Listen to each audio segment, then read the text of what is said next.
재산의 11조가 아니고 전체를 다 내도 신이 천국을 보장해 주지는 않습니다. 이런 게 이제 불평등이라고 보는 거고, 불교에서 나중에 신을 날리는 이유 중에 하나는 저런 거를 증명할 수 있느냐에 대한 거고, 이거는 영원한 불평등인데 이 짓을 뭐하러 하고 있냐.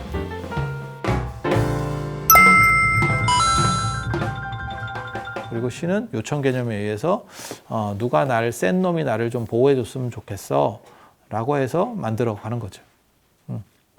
그리고 요청 개념에서 센 놈의 보호라고 하는 거는 후발주자는 전부 약자입니다. 그러니까 우리도 마찬가지잖아요.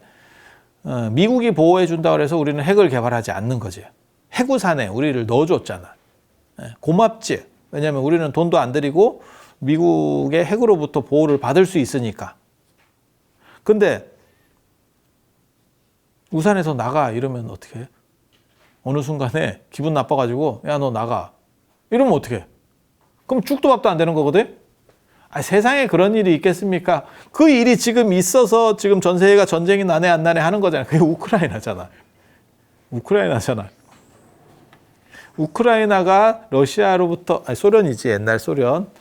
소비에트 연방. 그래갖고 소련으로부터 독립할 때까지만 해도 세계 핵으로, 핵무기 숫자로 3위였었대잖아요. 그리고 지금 우크라이나가 그때 미국이랑 러시아가 구슬러서 핵무기를 다 철수하면 경제 지원도 해주고 안전을, 체제를 보장해 주겠다. 그렇게 해서 도장 찍고 핵무기를 다 철수했다는 거잖아요. 그러고 나서 지금 두드려 맞고 있잖아. 그래서 뭐라고 나오냐면, 뭐라고 보도자료에 나오냐면, 그때 핵무기를 갖고 있었어야 되는데, 그걸 놓친 게 참, 문제였었던 것 같다. 사람들이 다 그렇게 얘기를 하거든요. 그리고 이 우크라이나 사건을 기점으로 북한은 절대 핵을 안 먹겠지. 이제 그렇게 되는 상황이거든요. 핵이 없으면 이제 끝나겠다. 라는 생각을 하는 거죠. 그래서 강자와 약자는 절대 계약이 성립할 수가 없어요. 그러니까 보호해 줄게 라고 해도 안 보여주면 어쩔 건데. 임금하고 신하하고 계약이 성립할 수가 없어. 계약을 했다니까. 계약했다가 당한 사람을 내가 알고 있다니까. 그게 신돈이에요. 그리고 저는 신돈이 뭐 요승 어쩌고 하는데 그건 말 같지도 않은 거예요. 왜냐하면 신돈은 공민왕이 발탁을 해서 승려를 때려치고 일반인으로 돌아가서 신하가 된 거예요. 그러니까 승려 신분으로 한 게 아니라니까. 궁예가 아니에요. 신도는 궁예가 아니야. 그러니까 예를 들면 이런 거지. 내가 조선시대 때 승려였는데 임금이 나를 계속 구슬러 가지고 너를 내가 재상시켜 줄 테니까 때려쳐. 이렇게 해서 내가 그래요? 이러면서 내가 간 거야. 때려치고. 그럴 수 있잖아요. 그게 실제로 승병들 중에서 임진왜란 때 승병들 중에서 그런 경우들이 있었어요. 많이 있어요. 그렇게 해서 신도는 청안거사로 바꾸고 자기를 청안거사로 바꾸고 그 개혁 정치를 한 거야. 공민왕이 시키는 일을 지저분한 일을 한 거지. 이성계가 제거하고 싶었을 때 쿠데타를 일으키고 나서 저 고려 왕씨나 이런 사람들을 제거하고 어떻게 들어본 일을 해야 되는데 그거를 왕이 직접 말해서 하기가 굉장히 부담스러운 거예요. 죽이라고 할 수도 없고 이렇게. 그래서 그 들어본 일을 알아서 솔선수범해서 해준 사람이 정도전이거든요. 딱 눈치 봐가지고 행동대장이지, 행동대장. 그래서 이제 여론을 만들어서 임금님 이걸 해야 됩니다. 라고 하면 나는 하기 싫은데 어쩔 수 없지 뭐. 그러면 조금 해봐. 뭐 이런 식으로 해서 다 가거든, 일이. 근데 공민왕 때 개혁 정치를 할 때도 신돈이 그 역할을 한 거거든요. 근데 뭐라고 했냐면 신돈도 무슨 생각을 했냐면 이게 짱구는 아니니까. 무슨 생각을 했냐면 내가 집안 배경도 없고 그 다음에 그걸 권문세가를 두드려 패야 되는데 야 저러다가 내가 골로 가는 거 아니야? 그래서 왕한테 약속을 받았다는 거죠. 어떤 일이 있어도 나를 마치 외교관 저 면책 특권처럼 특권을 달라 이렇게 해서 돼 있어요. 그러는데 나중에 공민왕이 배신 땡기고 죽이거든. 그래서 신돈이 마지막으로 한 말이 그때 우리 약속했잖아. 네가 그렇게 안 하기로 얘기했는데 왜 이런 식으로 해? 죽지. 우크라이나도 마찬가지지. 러시아랑 그때 유엔 안보리에서 전부 다 결의를 한 거예요. 체제를 안정시켜주고 뭘 해주겠다. 지금 푸틴이 쳐들어간대잖아. 쳐들어간대잖아. 들어가기 1분이 직전이다. 이렇게 뭐 어떻게 할 거야? 약속을 지켜라. 그거 없어요. 원래 이 바닥은 다 그런 거예요. 이 바닥은 다 그런 거예요. 그래서 강자하고 약속은 성립이 안 돼. 그래서 신과 인간의 관계도 똑같은 거예요. 이 기독교나 이슬람교에서 말하는 신과 인간의 관계도 이거는 약속이 안 돼요. 그래서 아무리 신의 뜻을 잘 따르고 해도 안 되는 거예요. 정도전이 그렇게 들어본 일을 다 해줬는데 이방원이 정도전을 죽였어. 그때 그러면 이성계가 정도전을 나서서 자기 이방원을 뭐 어떻게 하느냐? 아니 그렇게 안 해. 왜 그렇게 했어? 그냥 한번 하고 끝나는 거지. 그렇게가 너무 심한 거 아니야? 죽은 놈은 죽었지. 죽은 놈은 죽었지. 여기도 마찬가지예요. 그거보다 더 심한 게 인간과 신의 관계. 그래서 신이 원하는 모든 걸 해줘도 계속해서 신의 비율을 맞춰야 되는 거죠. 약자니까. 그래서 천국은 선물이 되는 거고. 그러니까 뭐 11조를 내고 말 같지도 않은 거예요. 그런 거 하면 당연히 천국이 보장받는 겁니까? 택도 없어요. 재산의 11조가 아니고 전체를 다 내도 신이 천국을 보장해 주지는 않습니다. 마치 우크라이나나 신도이나 다 마찬가지예요. 자기 나름대로는 다 최선을 다해서 했다라고 생각하는 거예요. 하지만 위에서 틀어버리면 끝이에요. 그래서 이런 게 이제 불평등이라고 보는 거고, 불교에서 나중에 신을 날리는 이유 중에 하나는 저런 거를 증명할 수 있느냐에 대한 거고, 이거는 영원한 불평등인데 이 짓을 뭐하러 하고 있느냐 라는 생각을 하는 거죠. 그래서 신을 계속해서 안고 가는 집단이 있죠. 그게 이제 13쪽에 나오는 사제들, 그러니까 종교인들이 신을 안고 가죠. 그래서 그게 이제 기독교나 이슬람도 마찬가지죠. 계속 이런 식으로 가고 있는 거죠. 그러니까 합리적인 사람들은 야 저건 구라 같고 뻥커 같은데 굳이 저게 계속해서 사람들이 끌려가야겠어? 라고 생각하면서 합리적인 사람들이 대두하기 시작하는 거예요. 그게 이제 제일 많이 나오는 사람이 15쪽에 나오는 상인들부터 시작이 되는 거고, 재벌이 등장하면서 이제 조금씩 판도가 바뀌는 거죠. 사람이 돈 벌면 그 다음에 신분을 높이고 싶어 해요. 그건 지금도 100%인 것 같아요. 지금도 100%인 것 같아요. 그리고 누가 그러던데 저한테 나이가 들어서 돈을 초월하기는 쉬워도 명예를 초월하기는 어렵다. 근데 맞는 것 같아. 그래서 종교인들도 그 명예에 목숨 건다니까. 제가 옆에서 이렇게 보기에는 별것도 아니에요. 그런데 그런 걸 가지고 막 이렇게, 그래서 그런 속담이 있나? 절에는 그런 얘기가 있거든요. 중벼슬이 닭벼슬만 또 못하다. 뭐 이런 얘기가 있는데 실제로 그렇지 않더라고요. 막 이렇게 하는 거 보면, 그러니까 고난이 있는 자리 말고 명예직도 그렇더라고. 고난이 있는 자리는 고난이 있으니까라고 이해가 되는데 명예직도 그래요. 그리고 내실이 부족한 사람이 그게 더 심한 것 같아요. 그래서 이렇게 보고 있으면 되게 재밌는 게 있더라니까. 스님들이 쓸데없는 증명서 따는 걸 되게 좋아해요. 그래서 명함에 이렇게 막 뭐 몇 줄씩 막 이렇게 쓰는 거 있잖아요. 우리가 볼 때는 저거는 제대로 된 시험을 봐서 하는 것도 아니고 수료만 해도 주는 증명서를 저걸 뭐 한다고 저걸 받으려고 다니지? 나 이런 생각 되게 많이 하거든. 그러니까 저한테 의미 있는 거는 시험을 봐서 따는 거거나, 그러니까 국가가 인정하는 자격증이거나, 아니면 민간이 인정하더라도 저건 굉장히 희소한 자격증이야. 이런 거는 우리도 좋아해요. 그리고 그런 걸 가진 사람이 있으면 대우를 해주고. 그런데 그냥 한 6개월 뭘 다녔어요. 뭐 이러면서 나오는 거 있잖아. 그냥 수료증 뭐 이래가지고 그거 뭐하러 하냐? 나는 그 생각이거든. 그 시간 아깝게 그걸 뭐하러 하지? 근데 그런 거 되게 좋아하더라고요. 그런 증 나오는 거. 그래서 그게 어떻게 보면 자기를 드러내는 또 다른 방식이라고 생각하는 것 같기도 하고, 우리는 그게 드러나는 게 아니고 그냥 귀찮은 거라고 생각을 하니까. 그리고 별 볼 일 없는 사람들 그런 데 가면 이제 절도 예전에 그런데 뭐 감사패 이런 게 되게 많은 데 있어요. 벽에 막 쫙 붙여놓고 감사패 뭐 상장 뭐 이런 것들.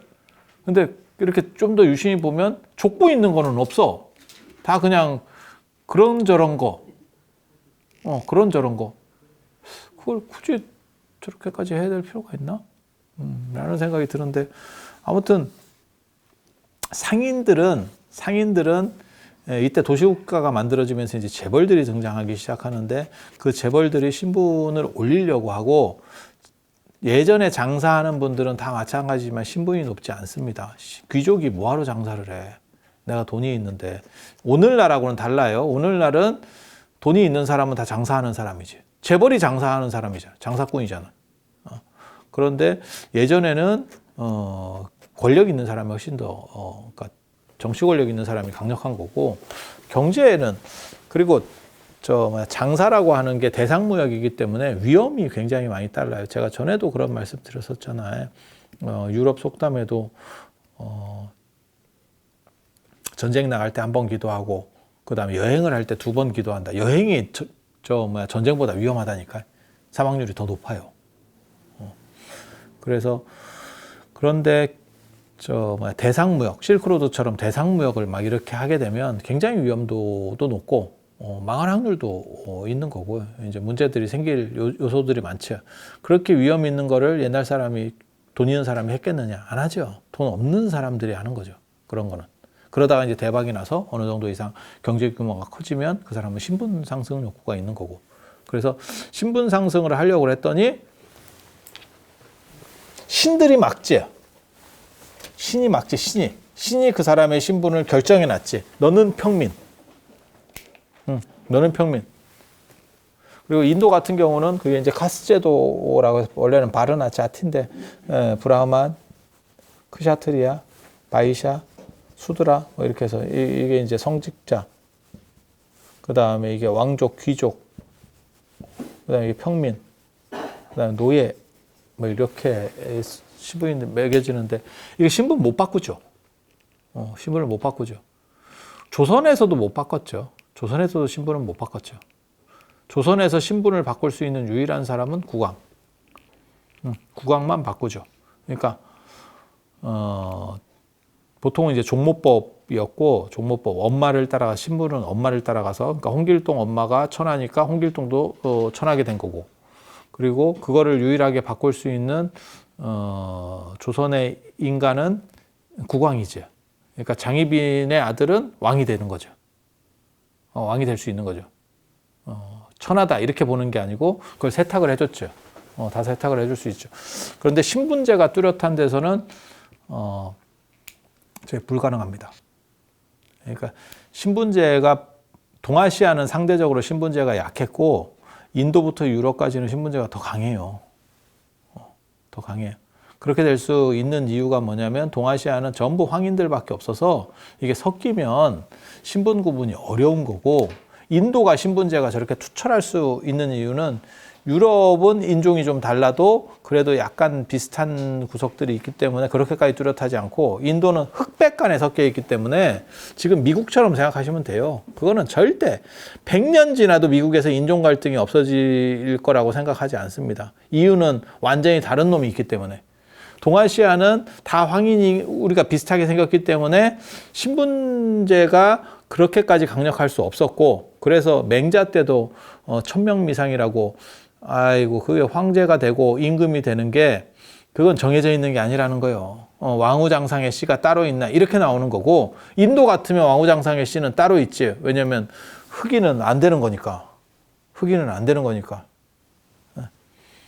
그리고 우리나라가 조선 후기 때 신분제가 이렇게 급격하게 붕괴할 수 있었던 이유도, 족보를 사서 그냥 조선 초에 5%도 안 됐어요. 양반 비율이. 그러니까 다 이게 제대로 된 사람들이 아니에요. 그런데도 그게 확 무너질 수 있는 게 뚝 터질 수 있는 게 뭐냐면 아니라고 말하기도 뭔가 이렇게 생김새로는 규정이 안 되는 거죠. 이 동네에서 내가 쌍놈이었는데 족보를 하나 사서 딴 동네로 옮겨가 버리면 할 수도 없고 안 할 수도 없고 이거 뭐 어쩌라고 이렇게 되는 거죠. 그래서 이제 그런 문제가 가능했었던 거고 유럽만 해도 우리나라처럼 신분제가 완전 붕괴되기는 어렵죠. 그러니까 지금도 걔네는 자귀를 주잖아. 영국 같은 데서 아직도 최고로 이렇게 레벨이 올라가면 영국 여왕이 자귀를 주잖아. 그러니까 걔네 인정하잖아, 지금도. 물론 걔네도 이제 많이 붕괴됐죠. 그래서 무슨 뭐 왕비가 왕가에서 결혼을 하는데 무슨 뭐 재혼한 여자가 온다는 둥 뭐 이런 얘기들이 있으니까 예전에는 어느 정도 귀족 집안 아니면 결혼이 안 됐죠. 근데 요즘 뭐 눈 맞아서 하니까 방법도 없고 그렇게 되는 거죠. 그래서 이 신분이라고 하는 거를 이 평민이 재벌이 올라가려고 그러면 얘네가 그걸 규정해 놓은 거죠. 신이 이렇게 나눠놨어. 그러니까 얘네를 깨부셔야 되고 왕 입장에서도 점점점 군주권이 강해지는 상황에서 도시국가가 되면 그게 이제 군주권이 점점 강력해지기 시작합니다. 그전에는 약간 부족 같은 공화제 국가고 그래서 제가 얘기했잖아요. 석가족 나라, 부처님 나라는 그게 지금 가봐도 그게 오지지요. 그냥 거지 같지요. 야, 이 동네 굉장히 촌동네인데 인도 갔을 때 그런 생각 안 했어요? 나는 그 진짜 억장이 무너지던데 인도하고 저 네팔이라고 하는 나라는 뭐 이렇게 거지 같은지 참. 인도에 종속돼 있는 나라가 부탄, 네팔 이런 몇 나라가 있는데 왜냐하면 바다가 없어요. 걔네는 바다가 없어. 그러니까 인도로부터 계속 물자를 이렇게 받아와야 되니까 인도가 갑 중에 갑입니다. 마치 중국과 북한 생각하시면 돼. 북한이 중국한테 꼼짝도 못하잖아. 그게 막아버리면 그러니까는 뭐 연료라든지 뭐 이런 걸 다 차단시켜버리면 북한이 안 돌아갑니다. 그러니까 중국이 계속 북한을 어느 정도 이렇게 지지를 해주는 바람에 북한이 저렇게 세게 나갈 수 있는 거지. 만약에 중국이 없으면 북한이 미국이 무역 제재 해가지고 하면 바로 손들걸. 안 그러면 쿠데타 일어날걸. 사람이 살 수가 없는데. 저 중동처럼. 그래서 이게 네팔이 이렇게 그래서 인도보다도 훨씬 떨어지는 나라거든요. 그래서 가보면 나 그게 진짜 억장이 무너지는 거는 룸비니가 부처님이 태어나신 룸비니가 네팔이잖아요. 그죠? 그래서 룸비니를 안 갈 수가 없잖아. 4대 성지를 가면. 그러면 요 근처에 있다가 여기로 살짝 가면 되는데 그 바로 얼마 안 떨어져 있는데 몇 킬로 안 떨어져 있는데 네팔 국경을 여기다 만들어 놔가지고 이걸 이렇게 돌아서 이렇게 가잖아. 그래서 하루 종일 걸린다고요, 저게. 그리고 국경에서도 돈 내야 되잖아. 급행료를 내야 되잖아, 급행료. 통과료를 내는 게 아니고 급행료를 내야 되잖아. 아니, 그거 다 알잖아요. 가보시면 알잖아, 상황이. 진짜 거지같이. 제가 이렇게 나라들을 다녀보면서 느낀 거는 뭐냐면 아무튼 여권에 도장 찍는 이 상황에서 돈 달라고 하는 나라는 제대로 된 나라가 아니에요. 그건 나라 격 자체가 없는 나라야. 야, 씨, 여권에 도장 찍어주고 있는 출입국에서 뒷돈을 받는다고? 이게 지금 미친 나라지. 나 딱 두 나라 봤다. 이 네팔하고 부탄은 내가 기억을 잘 못하겠네. 캄보디아 그렇더라. 그치? 캄보디아 씨 돈 달라고. 야, 이거는 뭐냐? 이거 뭐냐, 이거. 야, 참 이게 도대체 나란가 싶은 어떻게 보면 외국인 입장에서는 그 나라의 이미지하고 결정되는데 거기서 몇 푼을 더 받으려고 저것들이 공무원이 야, 저게 되나 싶은 정도인데 아무튼 이거 조금만 뚫어주면 아무 문제 없거든요. 저걸 안 뚫지. 그래서 오지 중에 진짜 상오지예요. 그래서 부처님 나라 같은 경우가 그 당시에 좀 떨어지는 지역이었기 때문에 거기는 공화제. 그러니까 신라로 얘기하면 화백제도 같은 거죠. 귀족제. 그러니까 귀족제가 더 좋은 거 아닙니까? 아니 그렇잖아요. 그렇지 않아요.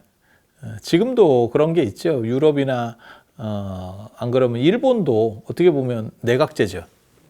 내각제로 해가지고 전체가 다수가 그래서 일본은 당이 안 바뀌잖아. 지금 저 자민당인가가 4년인가 빼놓고 계속 해먹었을 거예요. 지금 전쟁 나고 난 뒤에 계속 했을 거예요. 유럽도 비슷합니다. 우리는 미국식을 따라서 대통령 중심제로 하는 거고 대부분 내각제인 나라들도 많이 있어요. 그런데 내각제가 고대에는 지금 같은 경우는 더 합리적일 수도 있는데 예전으로 가면 전쟁이나 이런 게 수행할 때 오히려 불리합니다. 거기에 여러 사람이 의사결정을 해야 되는데 참여해야 되는데 힘들죠. 상대적으로 좀 떨어지죠. 효율성이. 뭐하고 똑같은 거냐면 대기업을 운영하는데 집단 체제로다가 운영하는 거하고 한 사람이 하면 빠르죠. 단 그 한 사람이 또라이가 걸리면 망합니다. 지금도 마찬가지예요. 우리나라 대기업들도 오너한테 힘이 집중되어 있는데 오너가 조금만 잘못하면 이제 흔들리기 시작하는 거죠. 그게 우리 봤잖아. 그게 뭐 한진, 금호 이런 거죠. 오너가 판단 잘못해가지고 금호가 대우건설을 먹었더니 야 이거 소화를 못 시키겠네. 그래서 토해내다가 창자까지 다 토해냈잖아. 아니 그렇잖아요. 그리고 한진도 뭐 이렇게 사건들 나면서 엄청나게 이렇게 좀 많이 위상이 추락했죠. 추락했죠. 그래서 그런 거 생각하시면 돼요. 그래서 이렇게 부처님 나라 같은 경우는 그 당시에 내각제로 해서 조금 이렇게 어떻게 보면 공화제 국가로 떨어지고 있는 상황이었고, 그 다음에 왕 같은 경우는 이제 도시국가는 왕들이 강력합니다. 그래서 우리식으로 말하면 대통령 중심제로 해서 어떻게 뭔가를 해보려고 했는데 그 위에 이런 사람이 있으니까.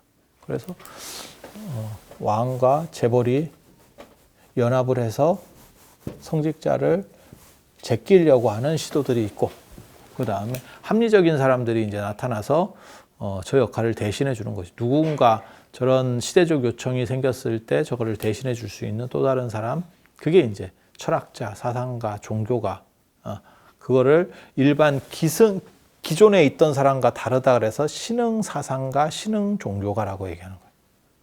그걸 인도에서는 사문이라고 합니다. 중국에서는 저런 역할을 했던 거를 제자백가라고 하고, 히랍에서는 이제 철학자들이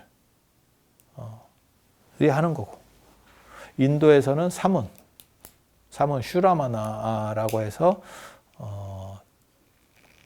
새롭게 깨끗하게 하는 사람, 그런 정도 생각을 하시면 되고, 그렇게 해서 새로운 사람들이 등장을 하게 되고, 그게 이제 18페이지